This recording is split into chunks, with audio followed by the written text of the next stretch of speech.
एक minute please, एक minute. यात ना स्वानंदी वहिनीची काहीही चूक नाही. अगं तिचा काहीही संबंध नसताना फक्त तुला मदत करायची म्हणून ती आलीये. मी ओढलंय तिला या सगळ्यात. पण नाही, आमचंच चुकलं.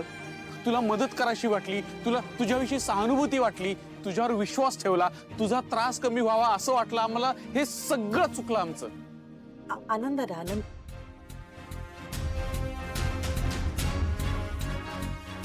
ऐक ना श्वेता, घाबरली आहेस का तू?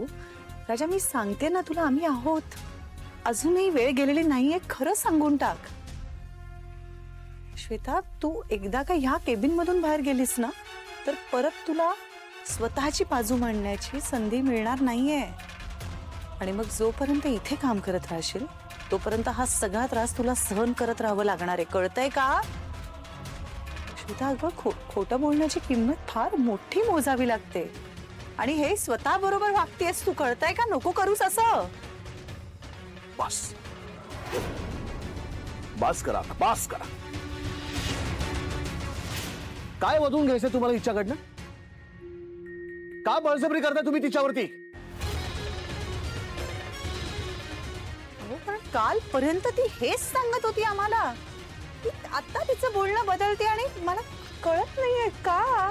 कोण आहात तुम्ही? कोण आहात तुम्ही? काय संबंध आहे तुमचा माझ्या ऑफिसच्या कामात नाक खुपसण्याचा? तुम्हाला काहीही हक्क नाहीये. समोर ऐक ना प्लीज, वहिनीला असं बोलू नकोस प्लीज. मी तुला सुद्धा बोलतोय ना. काय झालंय काय तुम्हाला अचानक? तुम्ही सगळे अंशुमनच्या विरोधात मोर्चे बांधणी करताय. तो बिचारा एवढी मेहनत करतोय, ऑफिसचं काम करतोय, त्याच्या मेहनतीचं, त्याच्या कामाचं कौतुक करायचं सोडून तुम्ही त्याच्यावरती खोटे नाटे आरोप करत होता. तुम्हाला जसा वाटतो ना तसा अंशुमन अजिबात नाहीये. खूप प्रेमळ आहे, खूप सज्जन आहे तो. त्याचा काहीही फायदा दिसत नसताना सुद्धा रस्त्यावरच्या एका गरजू म्हातारीला त्यांनी आपणच मदत केली. मला माझा भाऊ माहितीये.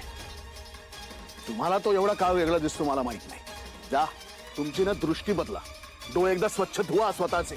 आणि उगाच कोणाबद्दल तरी काहीतरी वाटतंय ते बोलत जाऊ नका. श्वेता, तू जा.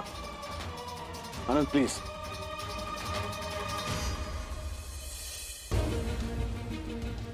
आणि तुम्ही जनाची नाही किंवा मनाची लाज वाटत असेल ना तर तुम्ही अंशुमनची माफी मागा. कारण अत्यंत घाणेरडा आरोप केला तुम्ही अंशुमनवरती. एका माणसाला यातनं खूप मोठा धक्का बसू शकतो.